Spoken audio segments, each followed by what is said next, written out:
গোপালগঞ্জে জাতীয় নাগরিক পার্টি এনসিপির সমাবেশকে কেন্দ্র করে তৈরি হওয়া সহিংসতা ও বিশৃঙ্খলার জেরে জেলায় বুধবার ১৬ জুলাই রাত ৮টা থেকে পরদিন বৃহস্পতিবার সন্ধ্যা ৬টা পর্যন্ত কারফিউ জারি করেছে সরকার। বুধবার প্রধান উপদেষ্টার প্রেস উইং থেকে পাঠানো এক বিবৃতিতে বিষয়টি নিশ্চিত করা হয়েছে।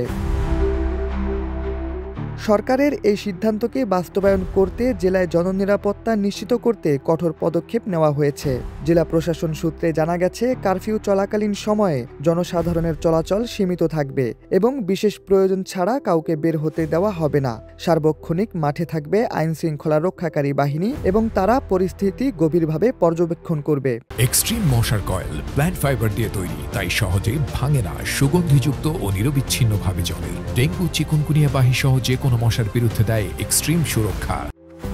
এদিকে এনসিপির সমাবেশকে ঘিরে তৈরি হওয়া সহিংসতার তীব্র নিন্দা করেছে অন্তর্বর্তী সরকার। বুধবার ১৬ জুলাই প্রধান উপদেষ্টার ভেরিফাইড ফেসবুক পেজ থেকে দেওয়া এক পোস্টে বলা হয়, তরুণদের বিপ্লবী আন্দোলনের ১ বছর পূর্তি উপলক্ষে শান্তিপূর্ণভাবে সমাবেশ করার অধিকার হরণ করা হয়েছে, যা গভীর উদ্বেগজনক এবং মৌলিক মানবাধিকার লঙ্ঘনের সমান। গোপালগঞ্জে সংগঠিত সহিংসতা কোনোভাবেই গ্রহণযোগ্য নয়।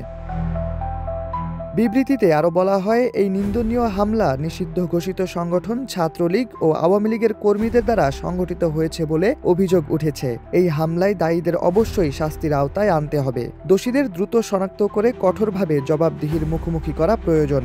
বাংলাদেশের কোনো নাগরিকের ওপর এমন বর্বর সহিংসতার কোনো জায়গা থাকতে পারে না।